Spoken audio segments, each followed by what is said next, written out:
Let's get this straight. Yesterday, in broad daylight, terrorists from the Resistance Front, a Lashkar-e-Taiba offshoot, took credit for storming a meadow in Pahalgam and murdering at least 26 tourists, seeking out Hindus with chilling precision in the worst civilian massacre in Kashmir since 2008.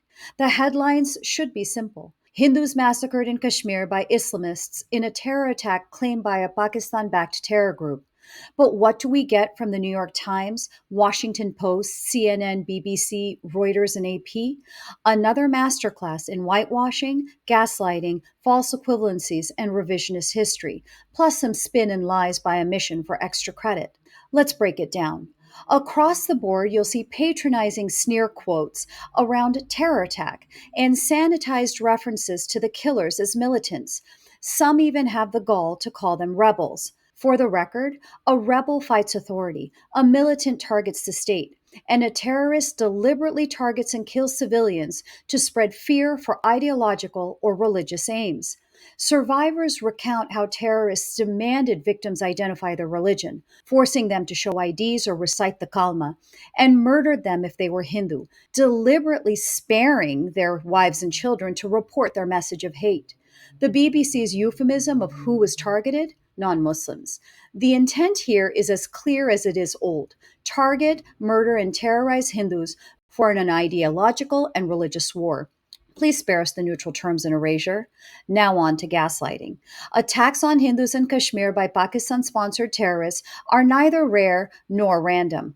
Hundreds of the region's indigenous people, Kashmiri Hindu Pandits, were killed in the late 80s and early 90s, and over 350,000 ethnically cleansed, intentionally and permanently changing the state's demographics across religious lines. Since 2000, terrorists have repeatedly targeted Hindu pilgrims visiting Hindu sacred sites like Amarnath and Vaishno Devi, killing at least 71 and injuring 156. Let's move on to revisionist history and false equivalencies.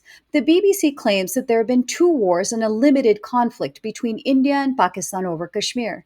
Actually, there have been three wars, every single one of them started by Pakistan. In 1947, Pakistan sent tribal militias to seize Kashmir, after which the king of the then princely state acceded to India. In 65, it sent thousands of disguised soldiers to incite insurgency, and in 1999, Pakistan forces infiltrated Kargil. Britain helped create this mess, so maybe a little less historical amnesia is in order, BBC. Kashmir is an integral part of India, historically and today.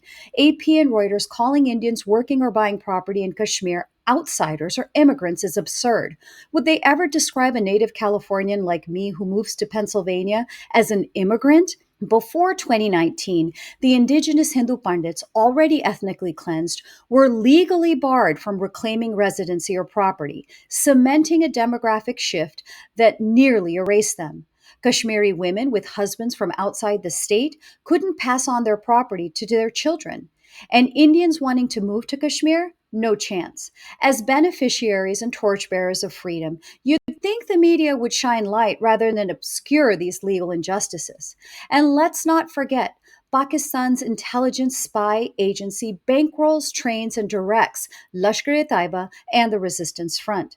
TRF's Falcon Squad is trained in LET camps in Pakistan, and their propaganda machine runs on LET's networks, all to push Islamabad's anti India and anti Hindu agenda. Here's the bottom line: legacy media's whitewashing and spin don't just insult the victims, it enables the very forces behind these atrocities. If you can't call out terror for what it is, maybe you shouldn't be reporting on it at all.